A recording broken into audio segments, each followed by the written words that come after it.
yang mendakwa bahawa ajarannya itu adalah ajaran Islam, tapi apabila dikaji dan diteliti, didapati bahawa ajaran atau amalannya itu bertentangan dengan Al-Quran, As-Sunnah dan disiplin Ahli Sunnah wal Jamaah. Bukan sekadar bertentangan dengan Al-Quran dan As-Sunnah, mesti kalau pegang dengan Al-Quran dan As-Sunnah mesti berasaskan disiplin Ahli Sunnah wal Jamaah. Sebab ada juga yang dia kata dia pegang Al-Quran, dia pegang dengan As-Sunnah tapi tak ikut disiplin. Tuan-tuan, seumpama golongan liberal tak ikut disiplin. Termasuk juga kumpulan yang kita nak sebut ni tuan-tuan, iaitu golongan Syiah, yang juga mereka itu mengatakan kamilah Ahli Sunnah wal Jamaah. Kami pegang kepada Al-Quran, kami pegang kepada As-Sunnah. Tengok-tengok iktikad mereka tentang Al-Quran, subhanallah, batil, palsu. Tengok-tengok iktikad mereka tentang hadis, tentang sunnah Nabi SAW, palsu.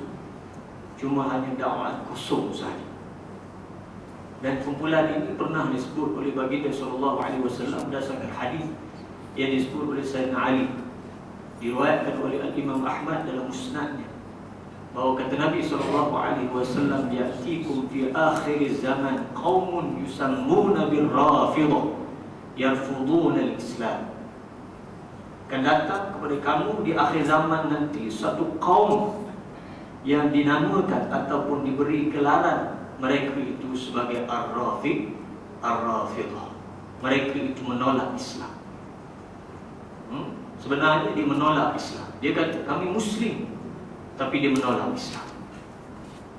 InsyaAllah tuan-tuan, kalau kita bersempatan pada malam ini, saya akan menunjukkan bagaimana golongan yang disebut sebagai Syiah ini menolak Islam pada hakikat yang sebenarnya. Muslimin dan muslimat yang dirahmati Allah Subhanahu wa taala, nampaknya kita punya poin ini macam tak keluar-keluar, kan? Jadi ke mana pun saya terpaksa teruskan juga, sebab kita tak mau untuk menghabiskan masa. Cuma kalau ada poin ini, makna tuan-tuan boleh tengok gambar-gambar sedikit, kan? Itu sajalah kelebihan dia. Okey, muslimin dan muslimat yang dirahmati Allah Subhanahu wa taala. Disebabkan kita ni dah lama, dah dekat setengah tahun, kalau saya nak masuk terjun terus tengah-tengah pun tuan-tuan tak dapat nak refer, nak iriman balik apa yang saya telah sebut sebelum ini. Jadi bila kita sebut Syiah yang kita nak bincang ini, dia mudah saja tuan-tuan, kan? Supaya kita dapat kenal sungguh-sungguh beza kita antara Ahli Sunnah wal Jamaah dengan Syiah. Yang pertama, tengok pada ta'rifan dia, ta'rifan madhab itu sendiri. Sebut Ahli Sunnah wal Jamaah, Ahli Sunnah kita sedia maklum. Sebut Ahli Sunnah wal Jamaah, pegang dengan Quran dan Sunnah. Habis kita mudah, kan? Walaupun ada ta'rifan yang detail, tetapi itu bukan babnya. Mungkin buat pemetaan lain tentang Ahli Sunnah wal Jamaah. Tapi saya ingat tuan-tuan sedia maklum, ada pengajian akidah di surau kita ni, alhamdulillah selesai masalah. Okey. Jadi bila sebut Syiah, Syiah disepakati oleh semua golongan-golongan Syiah. Bila sebut Syiah saja, seperti disebut oleh Imam Abu Zahra, dia kata Syiah itu allazina yaquluna bi anna Ali bin Abi Talib ahaq. Kata Syiah itu mereka yang mengatakan bahawa Sayyidina Ali bin Abi Talib adalah manusia yang paling berhak sekali untuk memegang jawatan khalifah, menggantikan Nabi SAW selepas wafatan baginda. Tanyalah Syiah apa pun tuan-tuan, Syiah Ismailiyah, Syiah Kaisaniyah, Syiah Imamiyah, Syiah Alawiyah, Nusairiyah yang ada di Syria pada hari ini, yang sedang membantai, menyembelih umat Islam di sana. Semua ni satu bakul, semua sama. Kalau tanya kepada mereka, maka mereka mengatakan bahawa Khalifah Ali ataupun Al-Imam Ali radhiyallahu anhu wa karamallahu wajhah itu adalah merupakan manusia yang paling layak sekali dan yang sepatut dan sewajibnya memegang jawatan khalifah selepas wafatan Nabi sallallahu alaihi wasallam. Mana orang lain tak boleh. Dan di sana ada level masing-masing. Ada yang mengatakan wajib dan ia adalah merupakan rukun daripada rukun-rukun agama. Mesti Sayyidina Ali dan keturunannya yang memegang jawatan sebagai imam ataupun sebagai khalifah, sebagai khulafa yang menggantikan Nabi sallallahu alaihi wasallam. Dan di sana adalah Syiah-Syiah yang lain yang membawa pandangan masing-masing, tetapi semuanya boleh kita katakan sepakat bahawa Ali adalah merupakan manusia yang paling lain. Cuma yang kita nak sebut tuan-tuan, bila kita sebut saja Syiah, bila kita sebut saja Syiah, kita tak mau bincang Syiah yang banyak yang bertebaran ini. Yang kita nak sebut iaitu Syiah yang benar-benar memberi ancaman kepada umat Islam di Malaysia dan di seluruh dunia Sunni pada hari ini. Dunia Sunni ni, bila saya sebut dunia Sunni tuan-tuan, umat Islam pada hari ini 90% adalah bermadhab dengan ahli sunnah wal jamaah. Itu sebab nama kita punya madhab kita ini pun tuan-tuan, madhab yang benar, yang hak ini, nama dia jamaah. Jamaah makna majoriti, ramai. Sebab antara kelebihan khasais, ciri karakter umat Muhammad ini tuan-tuan, dia mustahil berdusta dalam keadaan dia ramai. Mustahil. Sebab Nabi SAW mengatakan dalam hadis riwayat Imam Ahmad, la tashtami ummati ala dalalatin fa idza ra'aytum ikhtilafa fa 'alaykum bis-sawadil a'zam. Nabi SAW mengatakan bahawa tidak sekali-kali akan berkumpul seluruh umatku atas melakukan kesesatan. Mustahil. Sebab Allah Azza wa Jalla nak memelihara kesucian, kebenaran agama ini ila yaumil qiyamah, sehingga ke hari kiamat. Kerana tidak ada lagi Rasul selepas Rasulullah sallallahu alaihi wasallam. Hanya Rasul, manusia atau individu yang maksum. Tetapi saya, tuan-tuan, dan kita semua tidak maksum, kecuali bila kita semua dulu secara jamaah, secara majoriti yang mustahil daripada satu generasi kepada satu generasi umat Muhammad ini berdusta. Mustahil. Dan Nabi SAW dah sebut mustahil. Dan Allah Azza wa Jalla sebut dalam Quran banyak, yadullahi fawqa aydihim dan sebagainya. Kekuasaan Allah di atas kekuasaan kita, di atas perkumpulan kita yang ramai. Muslimin dan muslimat yang dirahmati Allah Azza wa Jalla, benda ini saya sebut bila kami adakan dialog dengan orang Syiah. Saya buat dialog, mungkin ada tuan-tuan yang ada tengok, yang muda-muda ni dia rajin tengok YouTube kan. Dialog di Badan Serai dengan Ketua Syiah Malaysia Kamil Zuhairi. Ada orang Syiah dalam ni, boleh lah buat dialog kan. Kita buat dialog, saya harmoni, tak ada masalah. Buka kitab Syiah. Muslimin dan muslimat yang dirahmati Allah Azza wa Jalla, kita sebut bahawa ahli sunnah wal jamaah ini kita di dalam keadaan yang majoriti, yang ramai, yang mustahil untuk satu generasi umat Muhammad ini berdusta. Sedangkan kamu dalam dunia pada hari ini hanya dalam lingkungan 10% sahaja, dengan pelbagai pula dia punya mazhab dan aliran dia, bukan satu Syiah ini. Kerana ada kalangan mereka yang disebut sebagai Syiah Ismailiyah. Kalau di Malaysia ni ada Syiah Al-Khan, itu Syiah Ismailiyah.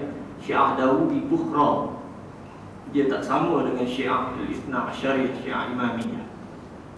Tapi konsep yang paling prinsip, yang paling mendasar, yang mengatakan Sayyidina Ali itu khalifah yang utama selepas wafatan Rasulullah, itu sama. Cuma hujung-hujung ni lain sikit. Muslimin dan muslimat yang dirahmati Allah Subhanahu wa taala. Tak dapat. Jadi bila kita sebut Syiah, yang kita nak maksudkan adalah Syiah Ithna Asyariyah, Syiah Imamiyah Ithna Asyariyah, iaitu Syiah yang mengatakan bahawa selepas wafatan Rasulullah sallallahu alaihi wasallam ini ada 12 orang imam yang menggantikan pemerintahan di atas muka bumi Allah Azza wa Jalla ini secara nas, secara wajib, mesti. Bermula dengan Sayyidina Ali radhiyallahu anhu. Kalau orang Syiah dia tak kata radhiyallahu anhu, dia kata alaihi salam. Jadi kalau tuan-tuan dengar dia sebut alaihi salam, itu hati-hati. Sebab orang Syiah dia menisbahkan ahli bait Nabi sallallahu alaihi wasallam, seumpama Sayyidah Fatimah, Sayyidah Zainab Kubra, disebut dengan alaihi salam ataupun alaihi salam kalau sekiranya wanita. Tapi kita ahli sunnah kita sebut radhiyallahu anhu, radhiyallahu anha. berdasarkan nas Al-Quran yang Allah Ta'ala sebut banyak dalam beberapa ayat, seumpama boleh. Alhamdulillah, Alhamdulillah berkat doa tuan semua. Alhamdulillah. Okey.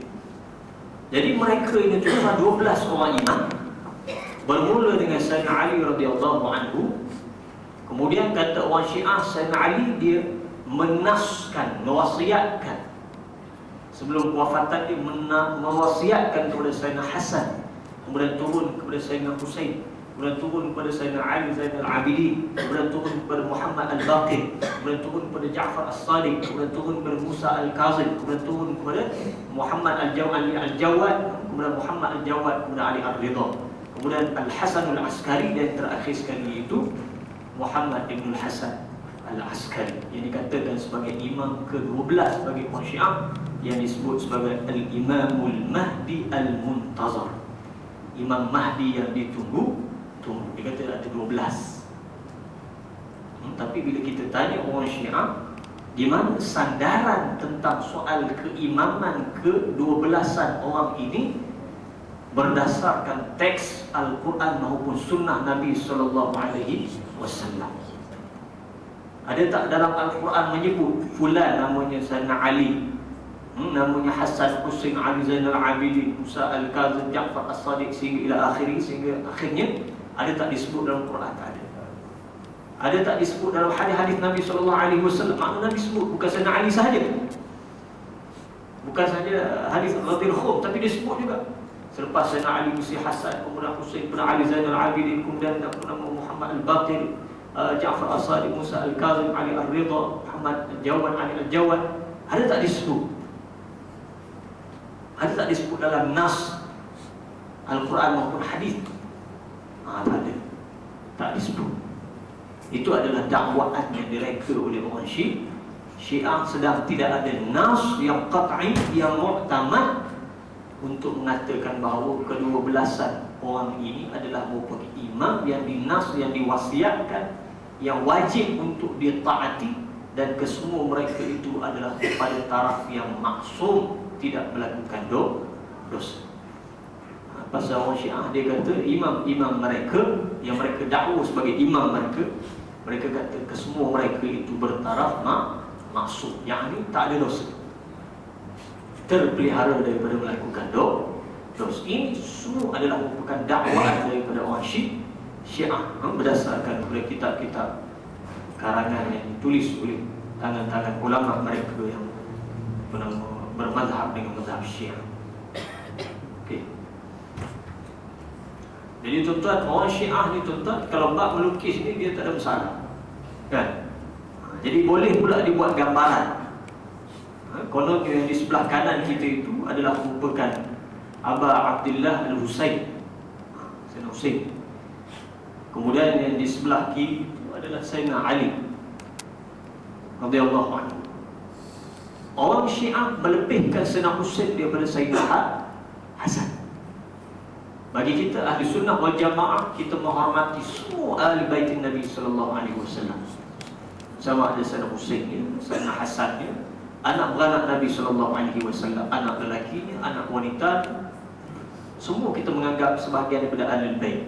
Isteri-isteri Nabi sallallahu alaihi wasallam semua kita anggap sebagai ahli bait. Tapi orang Syiah dia memilih individu yang tertentu sahaja yang dianggap sebagai ahli bait, yang dianggap sebagai ahli keluarga Nabi sallallahu alaihi wasallam. Itu sebab tuan-tuan, kalau dengar orang Syiah tawassul, tawassul dia doa, kan, dia akan panggil imma ya Ali wa imma ya Husain. Ada ya Hasan tak? Apa payah nak dengar, kan?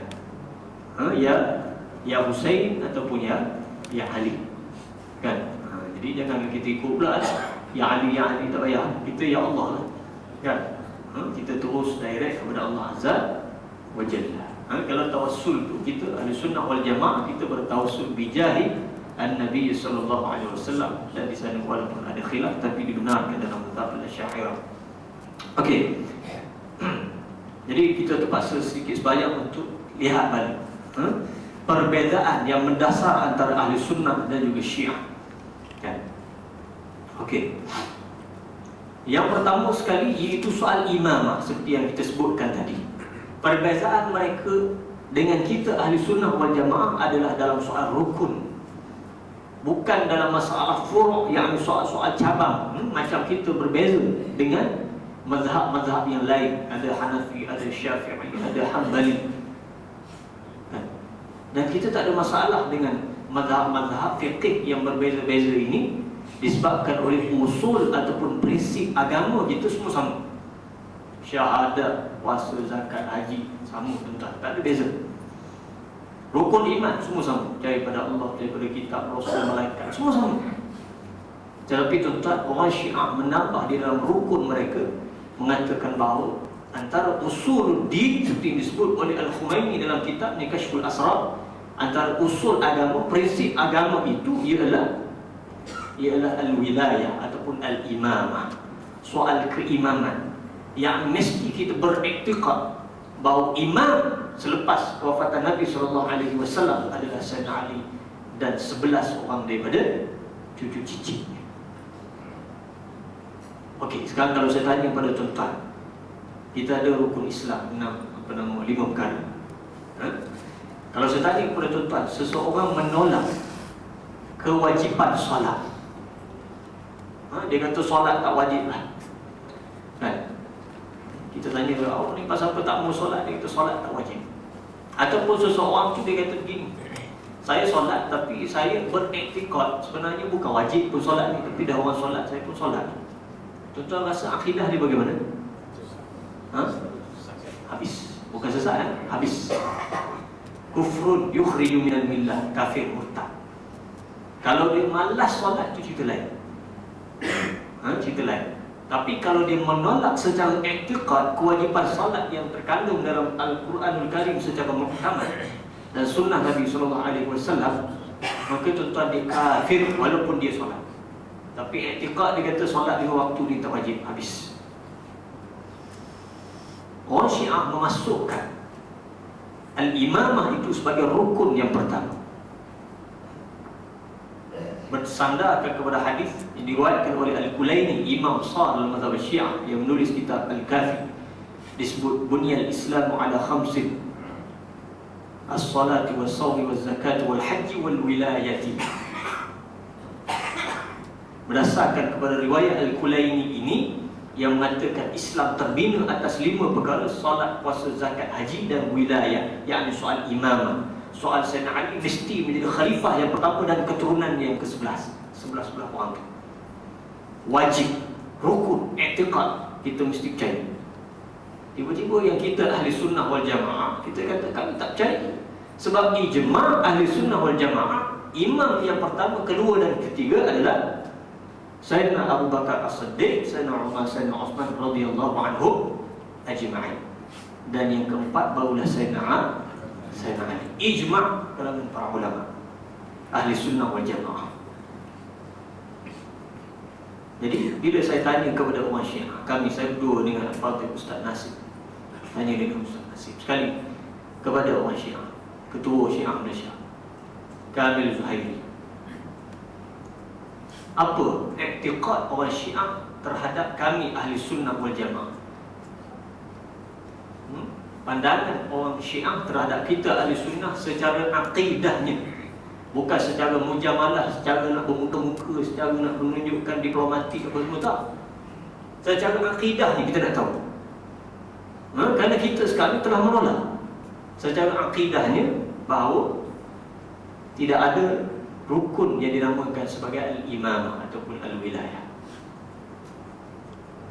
Dia pun kata begini, dia kata nak jawab dari segi fiqh ke nak jawab dari segi akidah pula. Tengok, kita dah kata tadi nak suruh jawab dari segi akidahnya.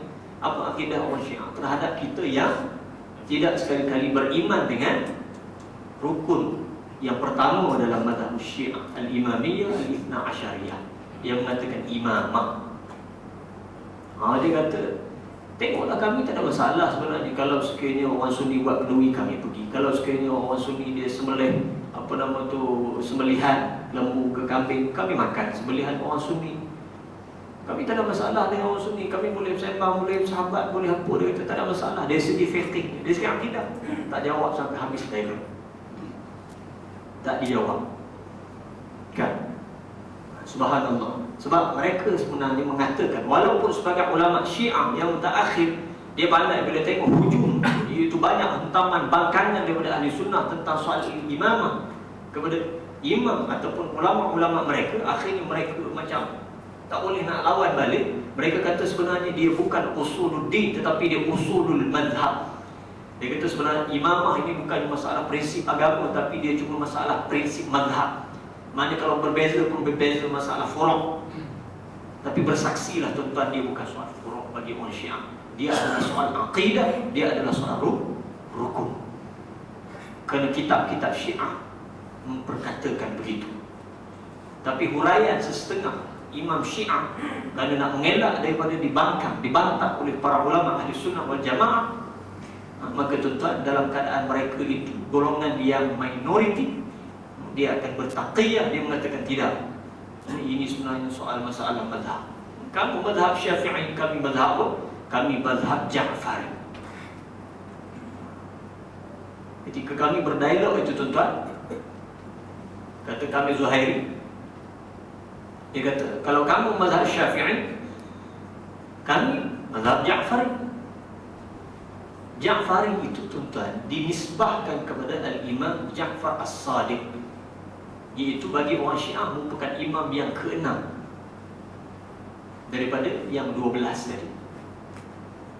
Dia kata kami dari segi fiqh Al-Imam Ja'far As-Sadiq. Jadi mazhab kami ini mazhab Ja'fariyah. Tuan-tuan, ini cara halus orang Syiah untuk mengelirukan kita ahli sunnah wal jamaah, untuk mengatakan bahawa mereka juga adalah sebahagian daripada orang Islam yang biasa-biasa macam kita, cuma ada khilaf saja.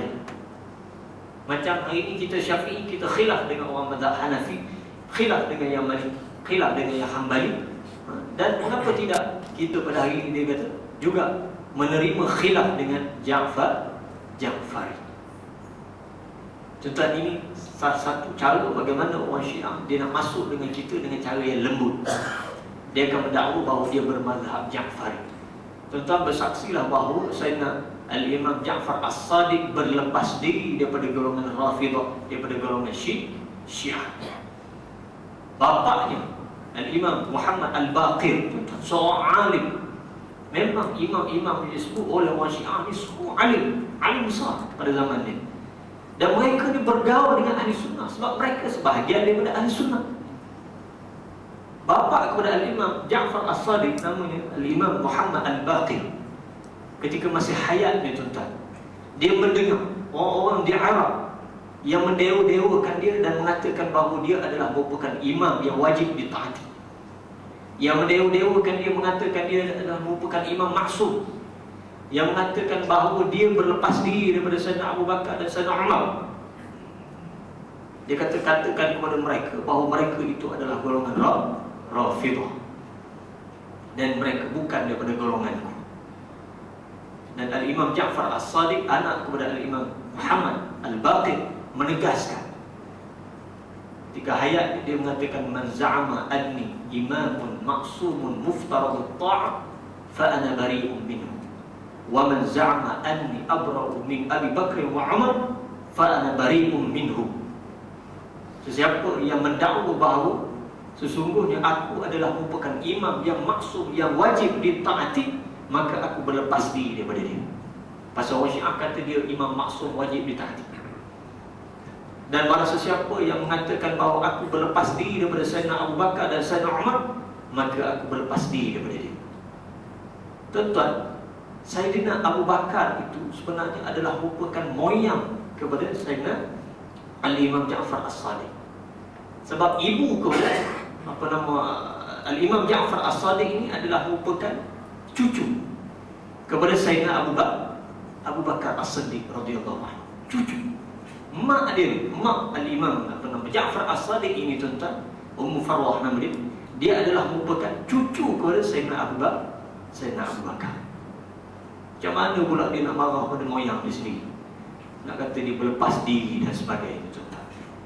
Tidak timbul isu pertelingkahan, krisis seolah-olah Ahlul Bait ini tidak baik dengan Sayyidina Abu Bakar, dengan Sayyidina Umar, begitu juga golongan Muawiyah dan sebagainya. Ini sengaja digambarkan oleh golongan Syiah nak menunjukkan seolah-olah Ahlul Baitin Nabi, keturunan Nabi SAW ini, mereka ini tidak ngam, tidak rapat dengan golongan para sahabat radhiyallahu anhum, terutamanya para sahabat yang memegang tampuk kekhalifahan pada ketika itu, yakni Sayyidina Abu Bakar, Sayyidina Umar dan juga Sayyidina Uthman. Sayyidina Ali sendiri, tuan-tuan muslimin dan muslimat, dia mempunyai anak yang bernama Abu Bakar, yang bernama Umar dan juga Uthman. Sayyidina Ali ni dia ada 14 orang anak. Dia bukan hanya sekadar anak dia Sayyidina Hasan dan Husain. Dia ada 14 orang anak dengan isteri-isteri lain selain daripada Sayyidah Fatimah. Dan antara anak-anak dia bernama dengan nama 3 orang khalifah yang sangat disayangi oleh Sayyidina Ali. Bagaimana kita nak mengatakan seolah-olah Sayyidina Ali ni tak boleh menerima kekhalifahan Sayyidina Abu Bakar, Sayyidina Umar dan Sayyidina Uthman yang sengaja digembar-gemburkan oleh orang Syiah. Ini kitab orang Syiah, tuan-tuan, Al-Kulaini, yang menulis, kononnya dia menisbahkan hadis ini kepada Abi Ja'far Muhammad Al-Baqir. Ini sebenarnya, tuan-tuan, adalah pendustaan atas nama Al-Baitin Nabi sallallahu alaihi wasallam. Dia mengarang kitab yang menisbahkan hadis-hadis mereka itu kepada imam-imam Ahlul Bait, yang imam-imam Ahlul Bait itu berlepas diri daripada apa yang mereka dakwa. Saya dah sebut bagaimana Muhammad Al-Baqir sendiri tidak bersetuju, dan bila mendengar ada orang mengangkat yang mengatakan dia imam maksum dan sebagainya, maka dia mengatakan ini bukan daripada golongan dia, ini golongan Rafidah. Rafidah ni sebenarnya maknanya, tuan-tuan, itu golongan yang menolak kekhalifahan Sayyidina Abu Bakar dan Sayyidina Uthman. Yarfud, daripada kalimah yarfud, dia menolak kekhalifahan Sayyidina Abu Bakar dan Sayyidina Uthman, maka dipanggil dia itu sebagai Rafidah, golongan yang menolak. Kan? Jadi golongan ini, tuan-tuan, pada zaman awal Islam dulu, dalam kurun yang kedua, wafatnya Imam Ja'far As-Sadiq pada tahun 148 Hijriah, tengah kurun yang kedua begitu, tuan-tuan. Pada zaman itu, tuan-tuan, bila sebut Rafidah, memang dia orang sedia maklum, inilah golongan yang konon-kononnya menzahirkan diri itu seolah-olah mereka adalah merupakan pencinta Al-Baitin Nabi sallallahu alaihi wasallam.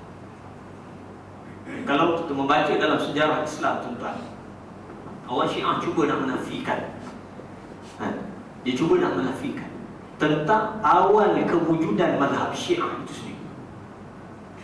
Syiah cuba nak menafikan. Dia kata awal kewujudannya apabila wujudnya hadis-hadis yang menyebutkan bahawa Sayyidina Ali itu adalah merupakan wali ataupun merupakan wasi yang diwasiatkan oleh Nabi SAW, yang pengganti Nabi SAW. Tetapi nas yang sharih, nas yang terang dan nyata tidak ada. Dan dalam dialog kami dengan kami Zuhairi, dia pun akhir tak boleh nak cakap apa. Nas yang sharih tidak ada. Makna nas ataupun teks yang sharih, yang jelas, sama ada dalam Quran ataupun hadis, yang mengatakan Sayyidina Ali wajib menjadi khalifah, itu tidak ada. Melainkan nas-nas yang ada iaitu nas yang qabil lita'wil, boleh ditakwil. Maknanya boleh difahami dengan pelbagai makna yang lain. Macam mana soal akidah, soal rukun agama, kita kata nak ambil nas yang boleh ditakwil dan boleh difahami dengan pelbagai makna. Contoh tengok nas berkenaan dengan solat, puasa, zakat, haji. Ada boleh takwil lagi? Tak ada. Itu sebab semua orang yang mengaku Islam mesti mengatakan puasa, solat, zakat, haji memang wajib. Pasal tak ada takwilan dah jelas. Tapi dia boleh untuk menggunakan nas yang tidak jelas, jadikan rukun dalam agama dia, akidah yang dianuti oleh dia. Kan? Ini orang Syiah. Itu sebab kita Ahli Sunnah wal Jamaah, para ulama kita yang mengkaji, mereka mengatakan sebenarnya Syiah ini wujud yang pertama sekali yang mendewakan Sayyidina Ali adalah Abdullah ibn Sabah. Abdullah ibn Sabah ini adalah seorang yang berasal usul daripada agama Yahudi yang tinggal di San'a di Yaman. Datang ke Madinah Al-Munawwarah menzahirkan keislaman. Ketika di dalam Yahudi, dia mengatakan bahawa Nabi Musa telah mewasiatkan kepada Yusha' bin Nun untuk menggantikan dia. Ketika dia dalam agama Yahudi, dia merosak agama Yahudi. Dia merosakkan agama Yahudi. Dia sendiri pun dah rosak.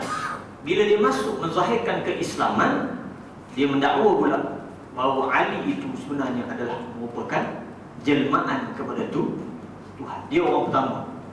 Dan disebut dalam kitab-kitab Syiah, termasuk apa yang ditulis oleh An-Nawbahti dalam kitab Firaq Syiah, yang mengatakan sebelum daripada kewujudan Abdullah ibn Sabah, tidak ada pun satu grup, satu kumpulan yang mendewakan Sayyidina Ali. Tidak ada. Tapi mari kumpulan ini tuan-tuan dibagi sebagai kumpulan Sabaiyah. Kumpulan Sabaiyah ini tuan-tuan, dialah yang merancang sehingga berlakunya pembunuhan Sayyidina Uthman radhiyallahu anhu. Dia yang merancang pembunuhan Sayyidina Uthman. Daripada pembunuhan Sayyidina Uthman, tuan-tuan, naik Sayyidina Ali radhiyallahu anhu menjadi khalifah. Kumpulan Sabaiyah ni tuan-tuan, dia nak menyelamatkan diri daripada disiasat.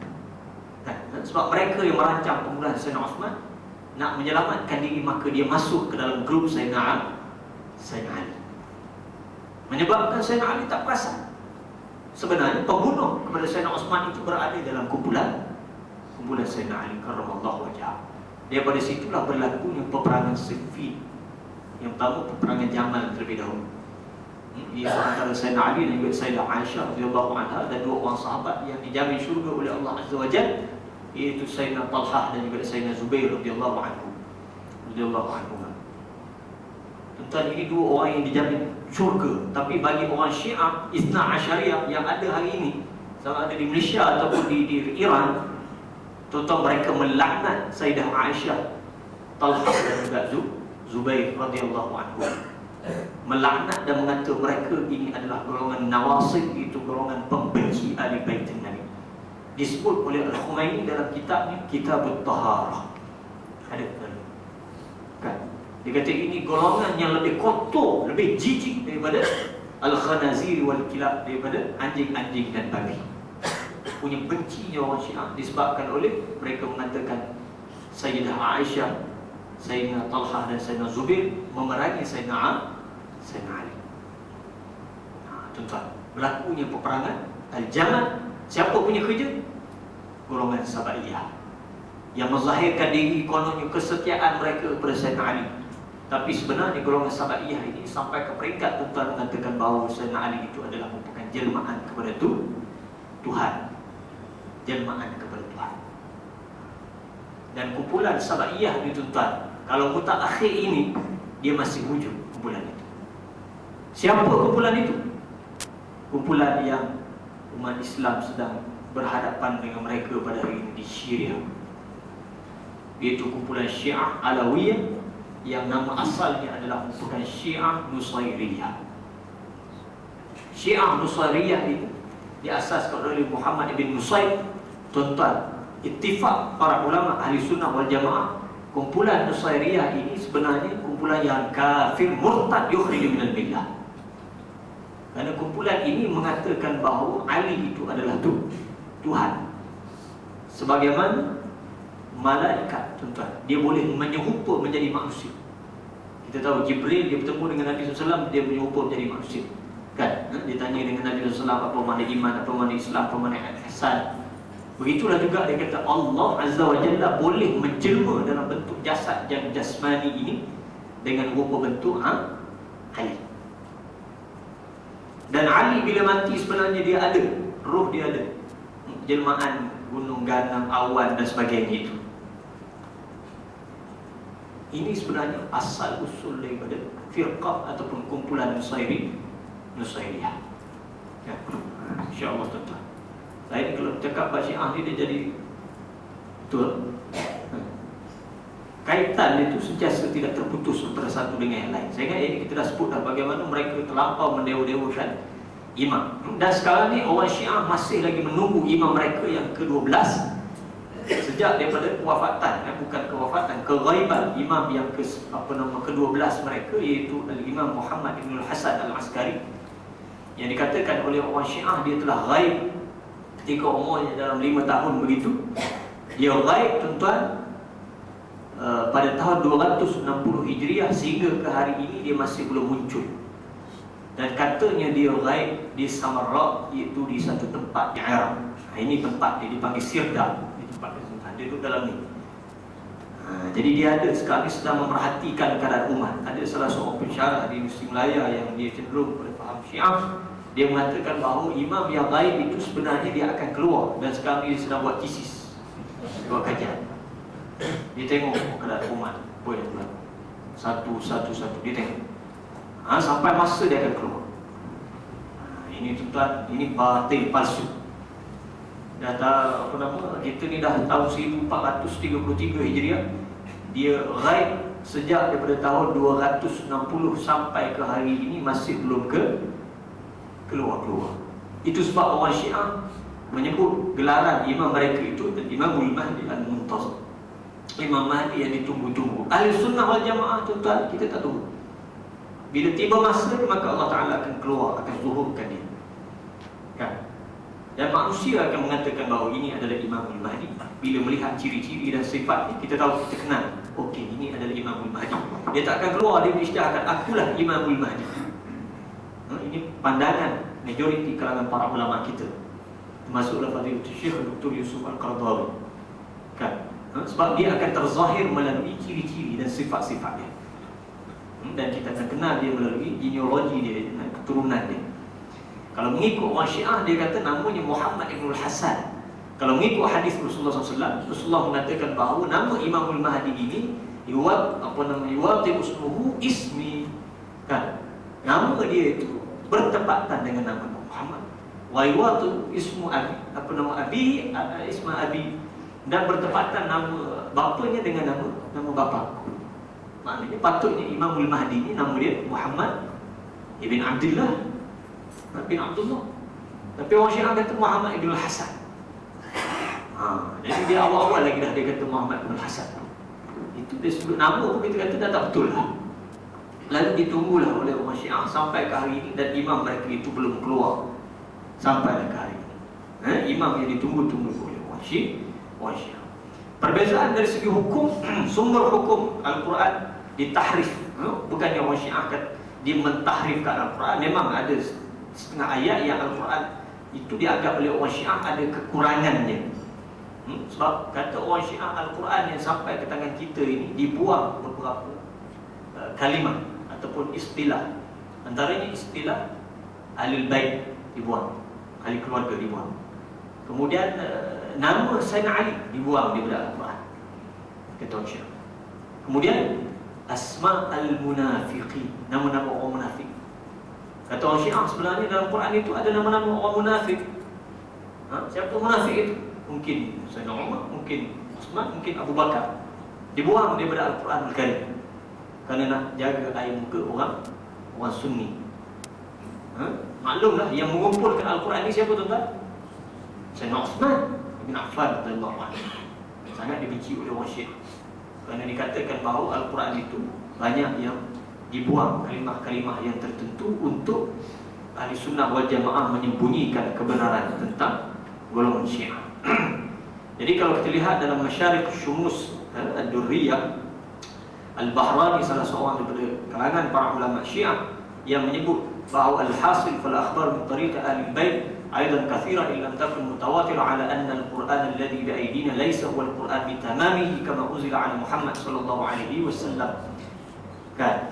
Dia kata perkhabaran daripada jalan-jalan Ahlul Bait sangat banyak, walaupun tidak sampai pada tahap mutawatir, mengatakan bahawa Al-Quran yang ada di tangan-tangan kita pada hari ini bukanlah Quran yang dengan sempurnanya sebagaimana yang telah diturunkan kepada Nabi Muhammad sallallahu alaihi wasallam.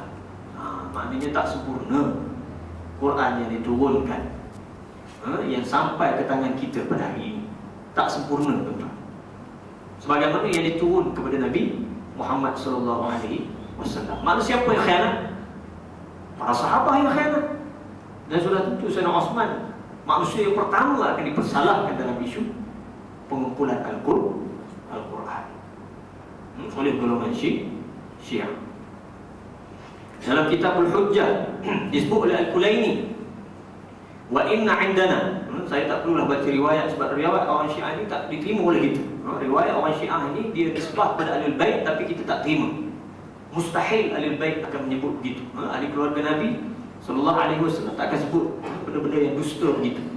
Wa inna indana la mushaf Fatimah alaiha salam. Tengok Syiah dia sebut alaiha salam, Sayyidah Fatimah. Sayyidah Fatimah ni anak Nabi SAW, isteri pada Sayyidina Ali. Kita sedia maklum. Yang ni sahaja anak yang diiktiraf oleh orang Syiah, anak perempuan Nabi. Ada pun Sayyidah Zainab, Sayyidah Ummu Kulthum, Sayyidah Qayyah, tak diterima oleh orang Syiah. Ini 3 orang ni dikata ini anak Khadijah dengan suami lama. Dan setengah riwayat Syiah kata 3 orang ni tak diketahui siapa punya anak. Subhanallah. Dan kalau tak diketahui, ini satu tomahan kepada maruah Nabi SAW. Sebab orang Syiah tuan-tuan, dia seorang ni saja yang dia terima, Sayyidah Fatimah ni je kan. 3 lagi anak Nabi radhiyallahu anhum tak dianggap sebagai ahli baitin Nabi, tak dianggap sebagai ahli keluarga Nabi. Jadi bab itu sahaja pun tuan-tuan dah nampak dah bahawa kita lah yang mencintai ahli bait, bukan Syiah. Masa boleh dibuang pula 3 orang itu tuan-tuan. Subhanallah. Dia ada buat satu perayaan, nama dia Wiladah Zainab Al-Kubra. Itu bukan refer kepada Zainab anak Nabi SAW, bukan Zainab bintu Muhammad. Itu Zainab anak Sayyidina Husain radhiyallahu anhu.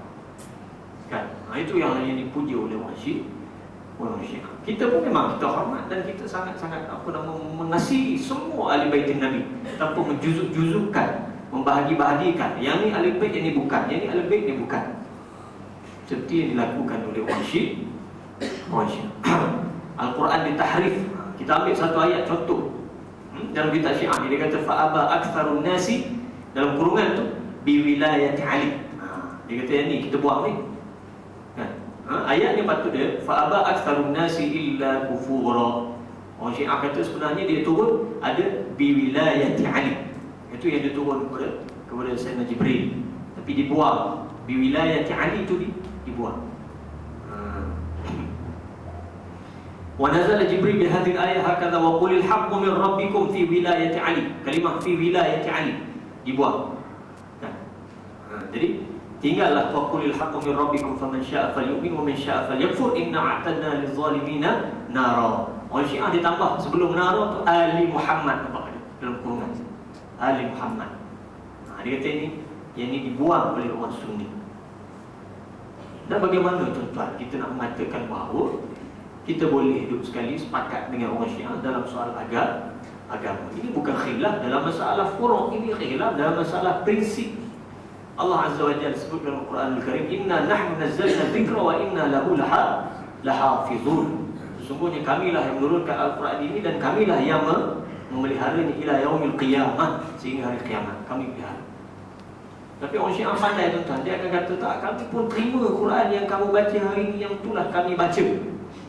Betul, kalau kita pergi ke Mekah, tuan-tuan pergi ke Iran, yang itulah yang dia baca, yang kita tak baca. Tapi masalahnya, i'tiqad dalam hati dia mengatakan bahawa Quran ini tidak sempurna. Memang dia tak berani nak buat reka Quran yang tambah-tambah ni tuan-tuan. Tak berani dia buat. Orang besar kita dengan Syiah, sebab kita jaga dan Allah Ta'ala pelihara Quran ini kan. Tapi i'tiqad dia seperti yang ada dalam kitab-kitab dia, buku-buku dia menunjukkan bahawa dia mengatakan Al-Quran itu ada penyelewengan, ada kekurangan di sana sini kan. Okey, tak boleh banyak-banyak tuan-tuan. Kita masa ni 85 dah. Mempertikaikan sunnah itu Al-Bukhari dan Muslim. Mereka mempertikaikan sunnah. Ini seperti yang saya dah sebut tadi. Bila mereka menolak kalangan sahabat, maka sekaligus mereka menolak sunnah. Sebab bagi kita, hadis itu sesuatu yang kita terima periwayatannya melalui jalan para sahabat. Periwayatan itu tentang hal ehwal Nabi SAW, tetapi melalui jalan para sahabat. Dan kalangan para sahabat itu ada yang merupakan ahli keluarga Nabi. Dia anggap sahabat. Dan kalau dia ahli keluarga, maka dia double, ahli keluarga lagi, kemudian sahabat lagi. Dan macam Sayyidina Ali. Sayyidina Ali dia adalah merupakan menantu Nabi SAW, sepupu Nabi SAW, dan dia sahabi. Dia seorang sahabat Al-Jalil yang agung, yang sangat cinta dan dikasihi oleh Nabi SAW. Tapi kedudukan dia tidaklah sampai melebihi Sayyidina Abu Bakar ini Siddiq radhiyallahu anhu. Sehingga kan Sayyidina Ali juga mengiktiraf kekhalifahan dan memberi bai'ah kepada Sayyidina Abu Bakar As-Siddiq dan keutamaan Sayyidina Abu Bakar As-Siddiq radhiyallahu anhu serta Sayyidina Umar radhiyallahu anhu. Itu sebab kata Al-Imam Muhammad Al-Baqir, bapa kepada Al-Imam Ja'far As-Sadiq, imam yang dikatakan oleh orang Syiah sebagai maksum tadi. Kata Al-Imam Muhammad Al-Baqir, dia kata siapa yang tak mengenal dan tidak mengetahui keutamaan Abu Bakar dan juga Umar, maka bersaksilah bahawa dia sememangnya jahil. Kan? Kalau mengatakan bahawa Ali itu lebih mulia, lebih hebat begitu, tak, makna dia jahil. Kan? Kalau dia tak tahu kehebatan, keutamaan Sayyidina Abu Bakar dan juga Sayyidina Umar. Itu sebab ijma' kalangan para ulama, Sayyidina Abu Bakar, Umar dan Uthman itu adalah merupakan khalifah yang pertama, kedua dan ketiga. Yang menolak kekhalifahan tuan-tuan kerana dia ijma'. Bila ijma', tuan-tuan menolak ijma' boleh membawa kepada murtad. Sumber hukum ingat, Al-Quran, As-Sunnah, Al-Qiyas dan juga ijma'. Ini sumber hukum. Dua adalah yang utama dan dua lagi adalah yang sekunder, yang menyokong kepada nas Al-Quran dan hadis Nabi sallallahu alaihi wasallam. Okey, perbezaan tentang definisi Ahlul Bait ini seperti yang saya dah sentuh dalam penerangan kita tadi. Dalam kitab yang tulis oleh orang Syiah, Dairatul Ma'arif Al-Islamiyyah Syi'iyyah, Hasan Al-Amin, disebut zakar al-mu'arikhuna anna lin-nabiy sallallahu alaihi wasallam arba'a banat kunna bihasbi tasalsuli wiladatihinna Zainab, Ruqayyah, Kulthum dan Fatimah. Waladat tahqiq fi an-nusus at-tarikhiyah lam najid dalilan ala thubuti bunuwati ghair Zahra minhun. Jahat macam. Dia kata apabila dia buat tahqiq, dia siasat, dia analisis melalui nas-nas tarikh, nas-nas sejarah, dia kata tidak ada dalil bahawa sabitnya anak-anak Nabi SAW, anak-anak perempuan tadi yang 4 melainkan seorang, iaitu Fatimah Az-Zahra radhiyallahu. Jadi tengok macam mana orang Syiah menolak ketiga-tiga orang lagi anak Nabi sallallahu alaihi wasallam.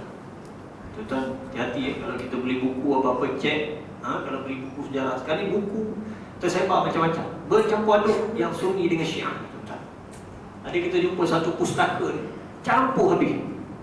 Sunni hak yang style Malaysia, Sunni hak yang style Saudi, yang Syiah pun ada juga dalam tu.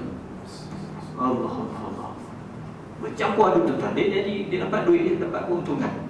Kan? Jadi tak boleh kita nak kata ni pustaka yang dibiayai oleh Syiah. Tak boleh. Kalau di Indonesia, kalau sebut pustaka Mizan, kita tahu dah ni Mizan ini memang Syiah. Tapi kalau di Malaysia ni bercampur habis. Kan? Dalam masa yang sama dia juga lah pengedar kitab yang Syiah, dia juga lah yang Sunni. Pening boleh gitu. Jadi tuan-tuan, kalau nak beli buku untuk anak-anak, tuan-tuan kena cek. Jangan kita tengok tajuk saja, okeylah ni, bagi anak-anak kita baca. Tengok rupa dia ajar anak perempuan Nabi seorang saja, 5. Habis ditolak Zainab, Kulthum dan juga Ruqayyah. Tuan-tuan jaga. Isteri-isteri Nabi tak ada habis, kecuali Khadijah Al-Kubra, Sayyidah Khadijah, Hafsah, Aisyah, habis dikutuk, dicaci, dikeji dan sebagainya. Jadi tuan-tuan hati-hati. Kita kena tengok juga bagaimana orang Syiah mengkafirkan sahabat seperti yang saya sebut tadi dalam kitab At-Taharah. Ini sangat kita tak boleh terima. Takfir sahabat juga kan, kafirkan. Yang paling utama sekali dikafirkan oleh orang Syiah dalam kitab-kitab utama dia, Khumaini, baik Biharul Anwar, sekarang oleh Al-Majlisi kan. Ini kitab-kitab penting oleh orang Syiah kan, yang menolak Sayyidina Abu Bakar dan juga Sayyidina Uthman. Tengok dalam riwayat dia kata apa tentang Sayyidina Abu Bakar dan Umar. Dia kata kafirun man ahabbahuma. Dia kata Sayyidina Abu Bakar dan Sayyidina Umar itu kafirun, dua orang yang kafir. Dan kafir juga orang yang mencintai kedua-duanya. Subhanallah. Dan tuan-tuan, macam mana kita ni yang cinta, kasih dan sayang kepada Sayyidina Abu Bakar dan Sayyidina Uthman dan Sayyidina Umar dan dikatakan kafir juga. Okey. Ini lebih lagi tuan-tuan, dalam kitab Mahasil Al-I'tiqad Al-Khawi, dia punyalah marahnya kepada Talhah, Muawiyah, Zubair dan Aisyah. Sayyidah Aisyah tu dibenci sangat, dia tak sebut Sayyidah Aisyah. Tengok yang saya warna hitamkan sikit tu, wal mar'ah disebut. Wal mar'ah. Mar'ah ni maknanya betina, beban gitu. Nak sebut nama pun tak mau. فبهذا نعتقد ونقطع بأن معاوية وطلحة والزبير والمرأة وأهل النهروان وغيرهم ممن حاربوا عليا والحسن والحسين كفار. Dan dengan ini kami beriktikad dan kami memuktamadkan bahawa Muawiyah, Talhah, Zubair, Aisyah radhiyallahu anhum dan ahli Nahrawan dan selain mereka yang memerangi Sayyidina Ali, Hasan dan Husain, mereka itu semuanya kuffar, kafir. Macam mana tuan-tuan? Tak ada dijawab oleh orang Syiah. Kita ini nafi sajalah. Dia ni apa nama sindrom penafian, nafi. Tapi tak ada apa hujah dia. Kalau nafikan kitab ini sendiri, orang Syiah mesti ada satu kitab yang lain menafikan kitab dikarang oleh imam-imam besar dia, yang menafikan kalau ini tak benar. Nah, ini sekadar penafian untuk mengelabui mata kita ahli sunnah wal jamaah itu saja. Kalau kita kalangan ahli sunnah wal jamaah tuan-tuan ada pandangan yang syadz, pandangan yang meragukan, ulama sesama ahli sunnah dia akan menegur, sama ada secara bersemuka ataupun dengan cara menulis kitab yang rak balik, yang membantah balik kitab yang tak tepat itu. Itu kaedah dia, secara ilmu. Tapi kitab ini dibaca oleh orang Syiah, sebarkan oleh orang Syiah, kan? Ini yang ditulis oleh Al-Kulaini. Menurut riwayat yang mengatakan bahawa An-Nas ba'da Nabi SAW, sekalian manusia selepas daripada kewafatan Nabi SAW itu semuanya murtad kecuali 3 orang, Al-Miqdad ibn Al-Aswad, Abu Dzar Al-Ghifari dan Salman Al-Farisi. Al-Lain habis. Dan adalah lagi beberapa orang yang disebut oleh orang Syiah sebagai tidak murtad selain daripada Ahlul Bait, ya, seumpama Hudzaifah dan lain-lain. Okey. Perbezaan dari segi hukum syarak, wuduk, solat dan sebagainya. Solat Jumaat bagi orang Syiah tidak wajib. Kalau dikerjakan pun itu lihtiyat, kerana berhati-hati. Itu sebab dia kata solat Jumaat 2 rakaat dilakukan pada setiap Jumaat pada zaman Rasulullah SAW dan pada ketika adanya para imam, wajib. Okey. Solat Jumaat adalah wajib. Okey. Di zaman ini dalam keadaan ketiadaan imam, solat Jumaat hendaklah dikerjakan jika cukup syarat-syaratnya dengan tujuan ihtiyat, bukan kerana wajib. Ihtiyat ni makna berhati-hati dengan pengharapan. Apa pengharapan tu tuan-tuan? Itu semoga imam keluar pada hari Jumaat. Kalau tak buat Jumaat nanti tu ada pula imam keluar, kan? Jadi buatlah ihtiyat, tawarruk, kan? Berhati-hati. Walau bagaimanapun seorang tidak boleh berpuas hati dan salat zuhur hendaklah dilakukan juga supaya kewajipan yang terlaksana. Maknanya tak gugur kewajipan salat zuhur.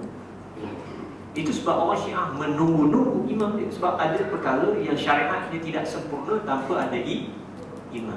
Kita tuan-tuan tak ada masalah. Allah Ta'ala takdirkan dia keluar, maka dia keluar. Itu jadual Allah, itu qada yang Allah Ta'ala tentukan. Bukan kerja kita dah kata kita kena tunggu tak. Sehingga ada hukum hakam yang tak terlaksana kerana menunggu imam keluar. Dan orang Syiah 1170 lebih tahun dah menunggu imam dia keluar tapi tak keluar sampai hari. Jadi buat salat Jumaat setiap minggu lihtiyat. Kalau tak buat pun tak apa, dia buat salat zuhur di rumah. Itu je, kan? Jadi tuan-tuan, ini merupakan fiqh yang pelik kalangan orang Syiah. Fiqh yang pelik. Kemudian masalah solat jamaah, orang Syiah ni dia zuhur dengan asar dan maghrib dengan isyak. Kerana penghujung solat zuhur itu adalah pada penghujung waktu asar, dan penghujung solat maghrib itu adalah pada penghujung waktu subuh, apa nama waktu isyak. Maka dijamaahkan. Jadi kita tak tengoklah dia akan solat pada waktu zuhur, dia solat pada waktu asar, pasal dia jamaah, kan? Di kesatuan waktu, kan? Okey, solat atas batu ni, kalau Syiah itu tuan-tuan, dia dah biasa dengan kita, dan Syiah di Malaysia ni nampaknya makin berani. Kita akan tengoklah dia menayangkan batu Karbala dia, kan? Dia keluarkan batu dia dan dia akan letak di hadapan sejadah dia, dan dia akan sujud di atas batu tersebut, kan? Ini kaedah yang mudah untuk kita kenal orang Syiah. Tetapi dia akan bertaqiyah kalau kita tak berapa kenal dengan dia. Dia tak akan menzahirkan selalu begitu, kecuali kalau kenal. Saya dulu pasal duduk sebilik dengan orang Syiah tu dia buat master, kan? Masa saya di Jordan, Mula-mula dalam sebulan yang pertama dia tak menzahirkan. Kita tahu dan kita kenal dia memang Syiah, tapi dia tak menzahirkan sangat Syiah dia, pasal dia tak pernah pergi masjid, so dia tak pergi kan. Kami duduk satu asrama, bilik 2 orang. Kita dia pergilah solat jemaah ulali, dia tak pergi. Lama kelamaan dia menzahirkan Syiah dia. Sebab saya pun dah baik duduk sembang dia orang Iraq tuan-tuan. Orang Iraq. Orang Iran. Dia cakap Farsi tapi fasih berbahasa Arab. Jadi dia akhirnya dia pun solat, dia zahirkan kesyiahan dia tu, dia solat guna batu. Kemudian sekali saya berwuduk dengan dia, saya tengok cara dia berwuduk, dia cuma sapu saja kaki tu macam sapu khuf. Kerana bagi orang Syiah, kaki itu tidak wajib dibasuh. Kan? Dia cuma sapu saja. Tidak seperti kita. Kita basuh kaki. Kan? Bahkan ada hadis yang menyebut wailul aqabi minan nar. Nabi SAW kata celakalah orang yang tak meliputi basuhan tumit dia. Kan? Tapi bagi orang Syiah dia sapu je kaki dia. Itu sudah mencukupi. Jadi dia menzahirkan. Tapi kalau dengan orang Sunni yang dia tak biasa, dia akan basuh. Dia akan taqiyah. Dan ketika saya pergi sekali ke perpustakaan tuan-tuan, perpustakaan Jamiah Universiti itu, saya pergi dengan dia. Dia ni buat dia punya tesis master dia dalam sejarah. Dan selalunya orang Syiah dia suka mengambil bidang sejarah. Termasuklah salah seorang yang tak boleh sebutlah nama dia, ada seorang di UK ambil bidang sejarah. Tuan-tuan kena hati-hati, anak-anak dari UKM perhatikan dia. Kalau dia pergi kuliah yang tak tentu hala ni, tuan-tuan kena tengok dia ambil sejarah. Dia kata apa tuan-tuan? Ketika di perpustakaan dia kata pada saya, tidak ada satu pun kitab sejarah yang benar dalam perpustakaan ini. Ini semua palsu. Saya kata bagaimana dengan Al-Bukhari dan Muslim, ini semua palsu, lebih-lebih lagi lah bawah kaki dia je.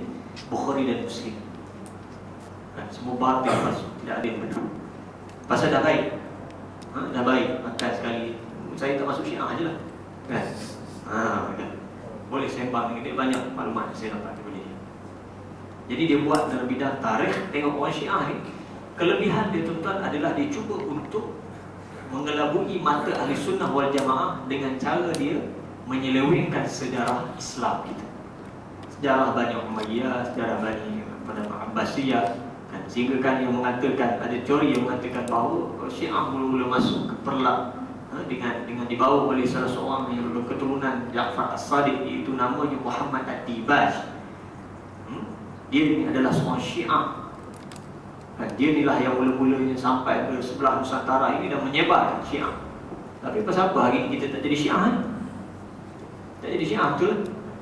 Bila kita membaca buku ini dikarang oleh seorang mu'arrikh besar dalam mazhab Sunni, bertajuk kitab Umdatul Talib fi Ansab Ali. Dia menceritakan tentang keturunan Sayyidina Ali di bertebaran di mana tuan-tuan. Muhammad Ad-Dibaj ini sebenarnya tak pernah keluar pun daripada Timur Tengah. Dia meninggal dunia di Baghdad. Di sanalah kubur dia. Tiba-tiba orang kata kubur dekat Perlak. Ini merupakan tuan-tuan, tengok orang Syiah bagaimana dia cuba nak merosakkan sejarah kita tuan-tuan.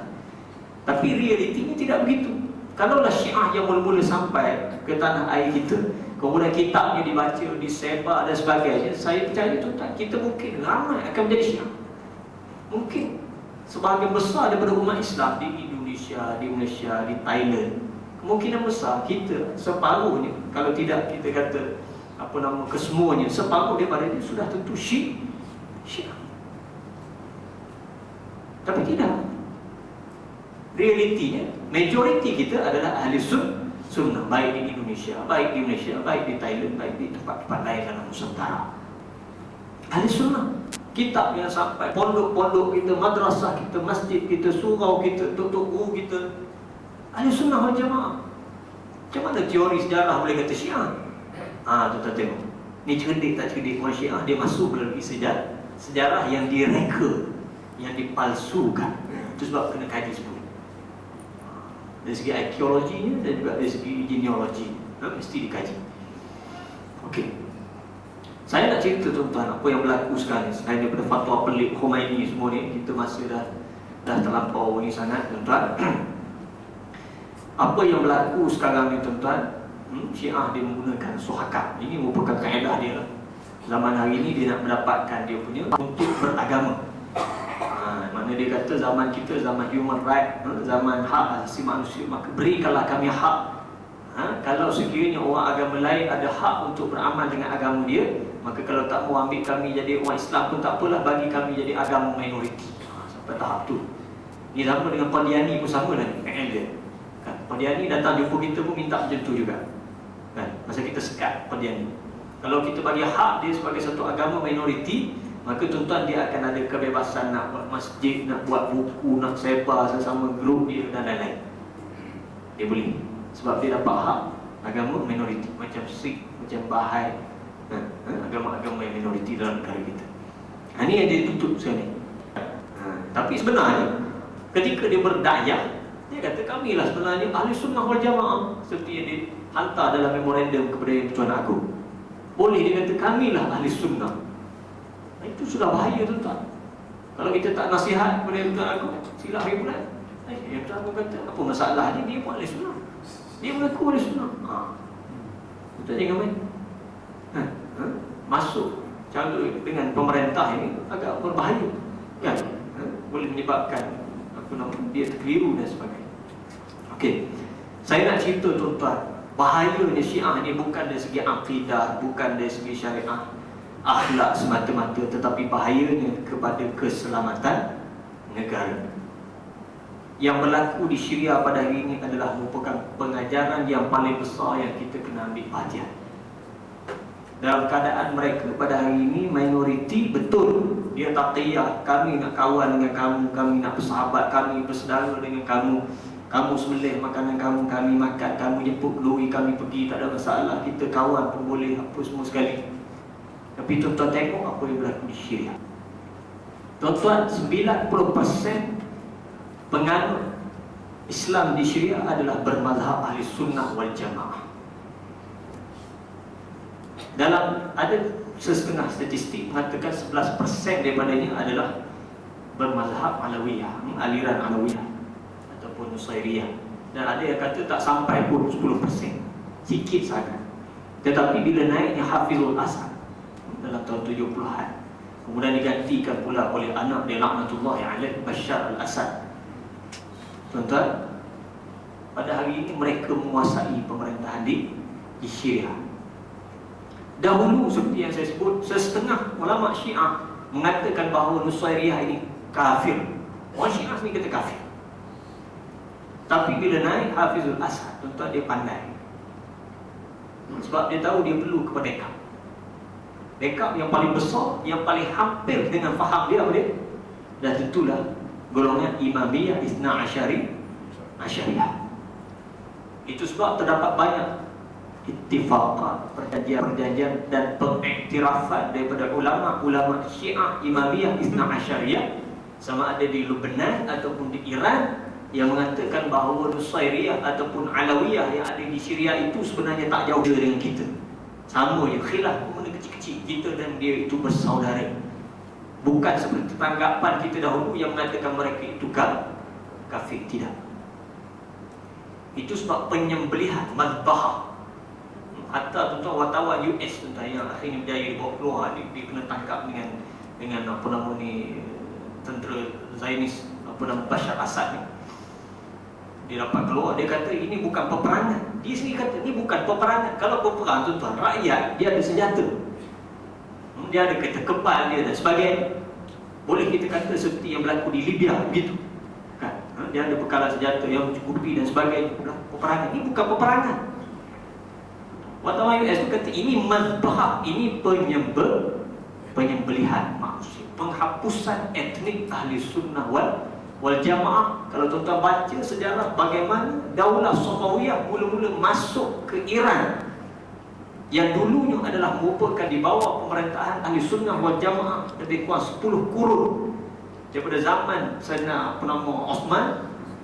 Dan bila kita masuk ke Parsi Iran sekarang kan, kita perintah ahli sunnah yang membuka Parsi itu. Sayyidina Umar antara yang berjasa membuka Parsi itu, selain daripada membuka Baitul Maqdis, daripada pemerintahan Babylon, apa nama, Parsi, Yunan, Rom dan sebagainya. Kita juga yang buka ahli sunnah. Parsi dibuka oleh kita, ahli sunnah. Para sahabat yang membuka parsi itu. Darah syuhada, ahli sunnah. Kalangan para sahabat yang membuka. Bukannya Syiah yang mula-mula membuka negara Parsi, Iran itu tak. Kita ahli sunnah. 10 kurun kita memerintah di sana. Bila masuknya daulah Safawiyah, ketika itu berlakunya penyembelihan terhadap penganut ahli sunnah wal jamaah dalam kurun yang ke-16 Masehi itu. Di situ bermulanya era pemerintahan Syiah Imamiyah yang dia beri kata dua, sama ada orang-orang Sunni nak kekal di Parsi, di Iran dengan syarat tukar masuk Syiah ataupun lagi, kalau tidak dibunuh. Tuan-tuan, ini yang berlaku pada hari ini di Syria. Itu sebab pendokong kuat pembantaian dan penyembelihan di Syria siapa, tuan-tuan? Hizbullah dan Iran. Dia reka berita, dia kata ini semuanya di belakangnya adalah Amerika. Di belakang Amerika pun dia, tuan-tuan, rakyat yang berdepan dengan tentera mereka, rejim Bashar al-Assad. Kalau pun mereka berhadapan, ada senapan patah yang mereka gunakan. Kalau ada orang pekat di senapan, pasti mereka gunakan untuk mempertahankan diri. Mana ada mereka, tuan-tuan? Tuan-tuan nak kata yang berperang itu bukan berperang, tuan-tuan. Yang mati itu subhanallah, antaranya adalah suami kepada wanita ini, bernama Salma Buailan. Tuan-tuan, pada penghujung Februari lepas, dia kata kami hidup dalam sebuah kawasan perkampungan, yang mana kami ini tak terlibat pun dengan masalah yang berlaku di luar sana. Kami ini pendokong revolusi pun tidak, penentang pun tidak. Kami buat hal kami solat 5 waktu, kami hidup sehari-harian, cari rezeki semua. Macam tu kami tak peduli. Jadi kami dapat hidup bahagia satu keluarga, alhamdulillah. Tapi pada satu pagi tu, pada 22 Februari lepas, kalau tak silap saya, ini terdapat berita daripada sahabat kita di sana.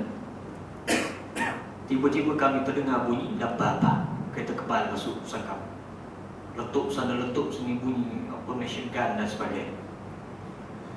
Lalu Bilal di masjid dia pun buat pengumuman, menyuruh supaya semua penghuni di kampung itu masuk ke tempat persembunyian. Dia orang ni, tuan-tuan, dia ada tempat untuk bersembunyi di bawah tanah dalam rumah masing-masing. Lalu dia orang pun pergilah sembunyi. Satu yang tak disangka-sangka, rupanya tentera Bashar al-Assad boleh masuk ke kampung dia yang tak campur, tuan-tuan, masalah revolusi nak menjatuhkan kerajaan. Tak campur. Jadi, tuan-tuan, dalam keadaan kelam kabut itu, dia kata suami dia tertembak dan tak sempat nak menjauh, nak masuk dalam rumah, masuk ke bawah tempat persembunyian.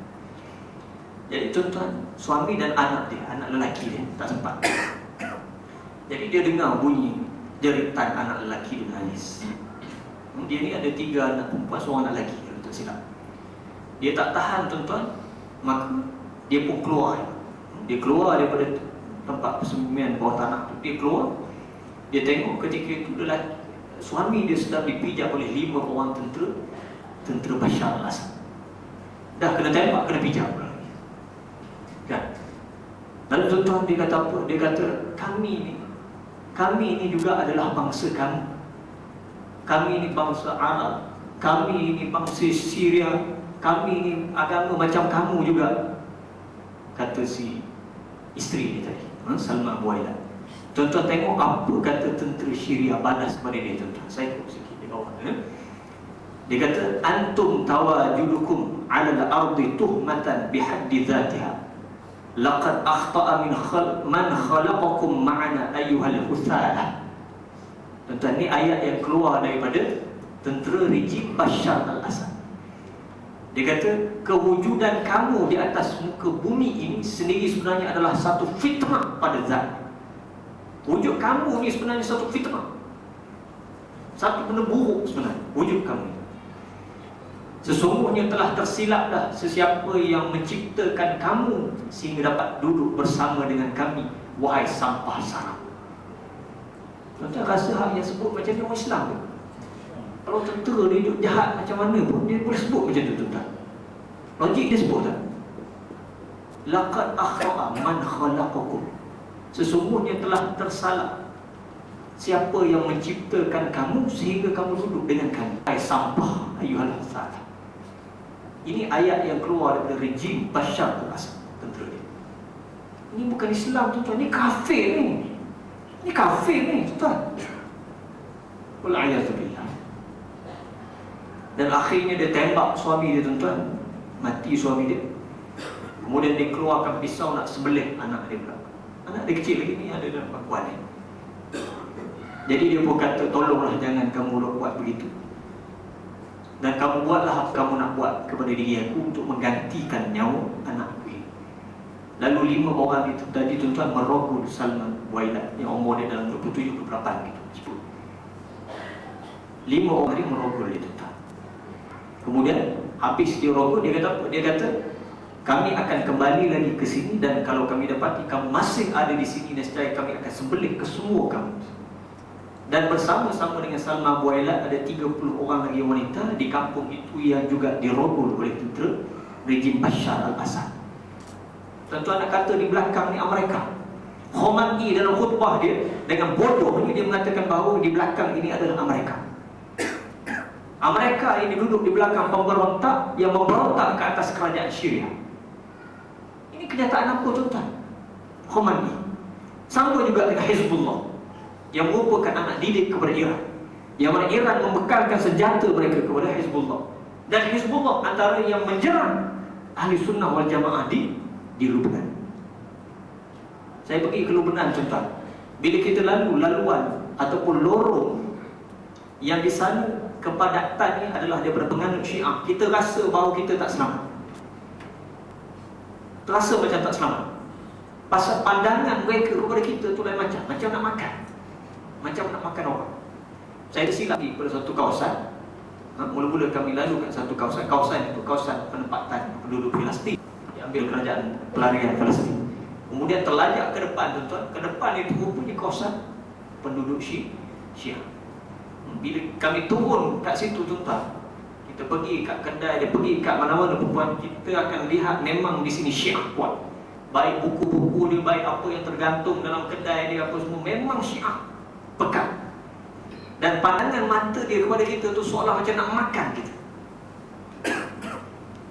Dan pembunuhan, peperangan biasa berlaku. Itu sebab kalau tuan-tuan pergi ke Beirut, tuan-tuan terlihat kereta-kereta kebal duduk di tengah-tengah bandar. Kerana keadaan bila-bila masa saja boleh berlaku pemberontakan antara Syiah dan Syiah. Selain daripada beberapa lagi grup yang lain. Jadi tuan-tuan ini jenis apa ni tuan-tuan? Kita nak kata Muslim. Mereka yang memberi sokongan dan dokongan pada ini kepada pembantaian, penyembelihan yang dilakukan oleh Bashar al-Assad la'natullahi alaih. Siapa yang sokong tuan-tuan? Tengok apa disebut dalam akhbar di Suria, wal watani suri sya'buna yuqtal bid'ah min Iran wa hizbillah. Kata surat khabar Suria di Syria, bangsa kami dibunuh dengan sokongan Iran dan Hizbullah. Kan? Inilah dia tuan-tuan. Kenapa? Kerana mazhab mereka sama. Dia kata kita tak boleh campur. Apa kata Khomeini? Dia kata kita tak boleh campur. Ini urusan dalaman Syria. Dalam masa yang sama dia bekalkan senjata, bekalkan tentera. Hizbullah menyusup masuk ke dalam negara Syria, sama-sama berperang dengan rakyat Syria. Mereka ada cukup dekat. Kan? Jadi tuan ini hakikat yang sebenarnya yang berlaku di Syria pada hari ini. Kemudian apa kata Khomeini? Zabul Suriah al-wahid da'wah al-muqawamah. Jadi naful tadakhul fi syu'uniha. Dia kata kami tak akan masuk campur. Dia kata ini urusan dalaman. Tuan-tuan tengok, berbeza dengan masalah di Bahrain. Kita tahu Bahrain yang membuat pemberontakan di Bahrain itu siapa tuan-tuan? Syiah. Syiah Imamiyah Isna Asyariah membuat pemberontakan di Bahrain, maka tentera kerajaan, polis kerajaan terpaksa menahan. Maknanya nak elak daripada pemberontakan yang mereka lakukan. Dan mendapat sokongan yang kuat daripada Iran. Tengok, dia bukan sokong kerajaan Bahrain, dia sokong pula yang memberontak tadi pasal geng ni. Sehingga dibuka laman-laman web untuk Mana-mana pemuda Syiah, sama ada yang ada di Iran, di London dan lain-lain tempat, turun berjihad, kita jihad perang, menumpahkan darah di bahar. Tuan tengok bagaimana. Ada tak orang Syiah dia buat hari ni kalau nak berjihad lawan orang kafir? Mana ada tuan-tuan? Bukan jihad lawan kafir, jihad dia nak lawan orang Islam. Ahli sunnah wal jamaah. Ini yang kita lihat dengan mata kepala kita yang sedang berlaku pada hari ini. Bila berlaku di Syria, kata Iran, kami tak usah campur, itu urusan dalaman. Tapi bila berlaku di Bahrain, yang memberontak itu adalah merupakan orang Syiah Ithna Asyariyah sendiri yang didokong oleh mereka. Begitu juga apa yang berlaku di Yaman. Kalau dulu Yaman ini sebuah negeri yang ramai kalangan penganut Syiah Zaidiyah, tapi hari ini bertukar menjadi Syiah Imamiyah Ithna Asyariyah, hasil daripada dakwah yang dilakukan oleh pendakwah Syiah, didokong oleh Iran. Ini sudah berlaku pada hari ini. Kita boleh tengok double standard bagaimana mereka mendepani isu yang sedang berlaku antara dua negara. Ada orang kata kepada kita bahawa Syria ni benci pada Israel. Betul ke tuan-tuan? Dan Israel ni benci pada Syria. Ini kenyataan akhbar dalam Jerusalem Post, akhbar di sana, di Israel sana, tuan-tuan. Tuan-tuan tengok macam mana Israel dia awal-awal lagi pada awal tahun ini 2012. Pada 10 bulan 1 2012. Last update tengok tarikh dia. Ini merupakan ketua pertahanan Israel, Gantz. Dia mengatakan bahawa Israel bersedia pada bila-bila masa sahaja untuk menyelamatkan ataupun untuk menerima masuk pelarian Alawiyin. Tengok, Alawi refugees. Tuan-tuan tengok macam mana Israel yang dikatakan bermusuh, kononnya begitu ketat dengan Syria, boleh mengatakan ahlan wa sahlan. Kalaulah sekiranya kerajaan Syria yang dipimpin oleh Bashar al-Assad yang bermazhab Alawiyin jatuh, maka kami terbuka untuk menerima baik Bashar al-Assad, baik pengikut-pengikut Alawiyin masuk, dan kami akan duduk, kami bagi kamu makan, tidur, semua sekali perlindungan. Musuh ni tuan-tuan, musuh ni. Bukan musuh ni, sahabat karib. Patut bila dia tengok orang ni dah nak jatuh, dia lagi, kan? Sepatutnya. Tapi tidak, tuan-tuan. Dia bagi perlindungan. Semua ini adalah pembohongan, tuan-tuan, konspirasi untuk menunjukkan, mengelabui mata kita seolah-olahnya Syria adalah sebuah negara yang tidak sekali-kali menerima Israel. Di belakang sebenarnya mereka ada buat perdagangan yang macam-macam, terutama di Bukit Golan, yang pada hari ini Bukit Golan ditawan oleh Israel, dan Syria tak buat apa-apa pada Bukit Golan. Kalau nak perang sekarang untuk mendapatkan kembali wilayah jadi Bukit Golan. Bagaimana seorang Israel boleh mengatakan begini? Dan isu ini timbul sekejap, kita kan? Panas sekejap, orang terkejut, tapi dia diam kembali. Tapi kita tahu ini merupakan perancangan Zionis antarabangsa, yang suku Sakat adalah golongan yang sesat lagi menyesatkan ini, kan? Okey, Iran adalah antara negara yang memelihara Yahudi. Tuan-tuan jangan lupa, Rasulullah SAW sebut dalam sebuah hadis yang sahih, diriwayatkan oleh Imam Muslim, kata Rasulullah SAW, yatba'ud dajjal 70,000 min Yahuda Asbahan alaihim at-tayalisa. Hadis sahih diriwayatkan oleh Imam Muslim. Kata Rasulullah SAW, nanti bila Dajjal dia keluar, tuan-tuan, bila dia keluar, dia akan diikuti oleh 70,000 Yahudi Bani Asbahan, daripada Asbahan di mana, tuan-tuan? Di Iran. Asbahan jelas kita sedia maklum, tempatnya adalah di Iran. 70,000 Yahudi Bani Asbahan akan menjadi pengikut kepada Dajjal. Siapa yang pelihara jadi sampai 70,000 ni? Siapa, tuan-tuan? Iran. Statistik mengatakan bahawa antara 25,000 sehingga 30,000 penganut Yahudi sekarang ini sedang berada di Iran, iaitu di 3 tempat, di Hamadan, di Tahran, dan di Asfahan. 3 tempat ini kepadatan penganut Yahudi yang tertinggi. 25 ke 30,000, maknanya, tuan-tuan, sampai satu masa nanti dia akan sampai kepada 70,000 Sadaqa Rasulullah sallallahu alaihi wasallam. Berkatalah baginda sallallahu alaihi wasallam. Inilah yang berlaku. Dan banyak kenyataan-kenyataan yang kalau kita tengok yang dulu-dulu maupun yang sekarang, sebenarnya Israel tidak sekali-kali memusuhi Iran. Di depan dia menunjukkan permusuhan depan kita, tapi di belakang di sana berlakunya tafakat, perjanjian dan persetujuan dalam mereka memelihara agama masing-masing.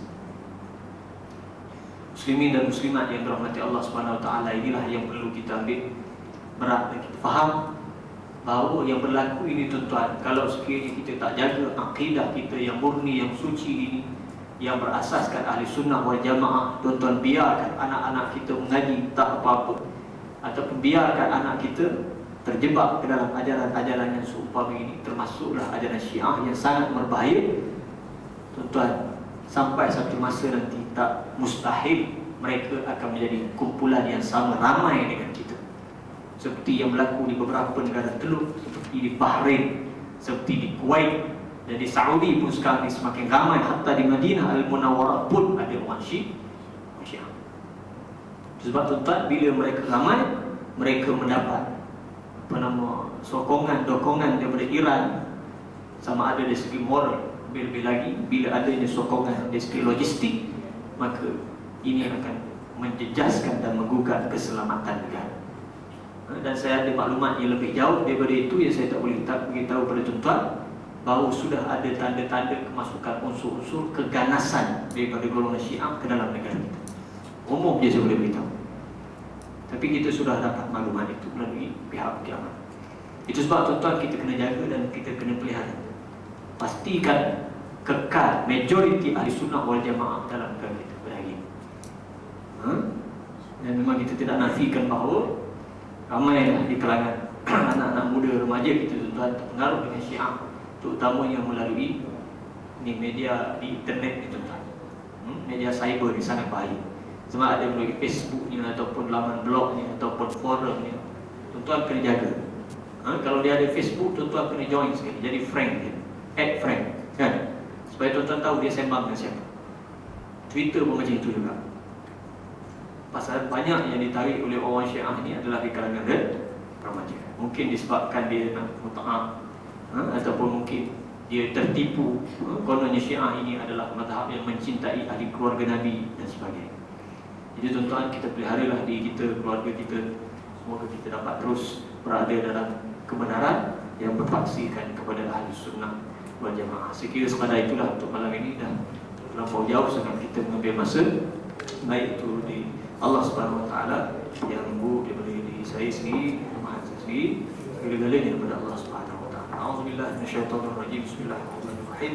Allahumma faqihna fid din wa 'allimna at-ta'wil. Allahumma zidna 'ilman wa zidna fahma. Allahumma ij'alna mimman yastami'una al-qawla fayattabi'una ahsana. Wa sallallahu 'ala sayyidina Muhammadin wa 'ala alihi wa sahbihi wa baraka wa sallam. Walhamdulillahi rabbil alamin. Assalamualaikum warahmatullahi wabarakatuh.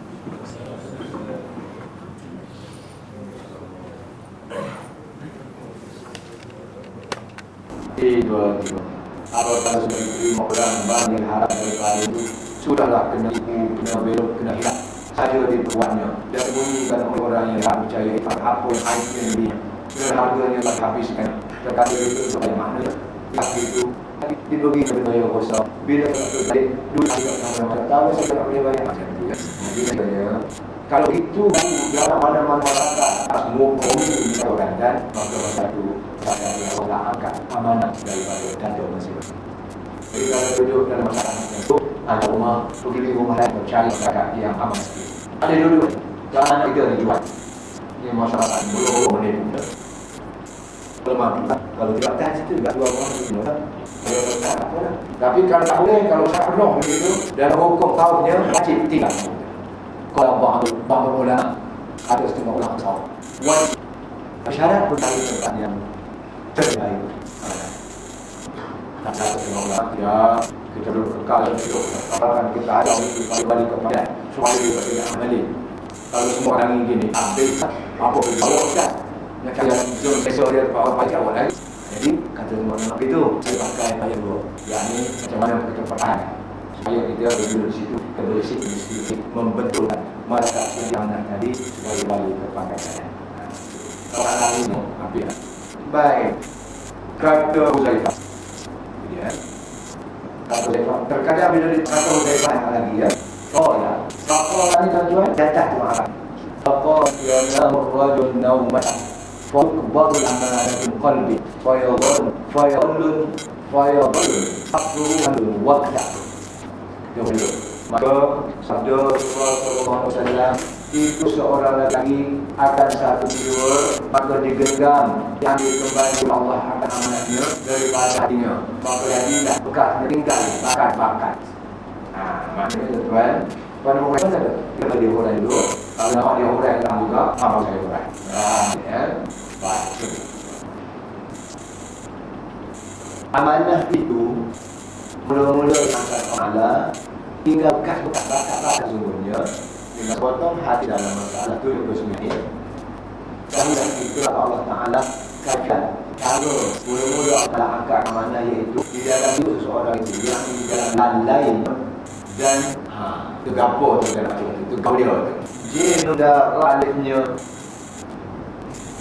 meja ni tak ya dalam dia dalam jengo jengo ni puasa internasional pun puasa nasi tak mudah apa bukan jadi nyego boleh tidur bodoh tak makan polong nyego dia tu tidur ni tidur di mana nyego Jadi komol. Siapa tu ya makan kosong kalau dengan sama baris salam itu. Jadi sebab masuk tak ya.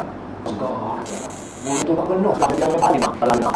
Kalau kamu orang lagi dia salah. Jadi komol. Jadi komol. Kalau itu kamu orang lain kalau dia komol. Jadi komol. Kalau aku itu jadi masalah tadi. Kau masalah saya.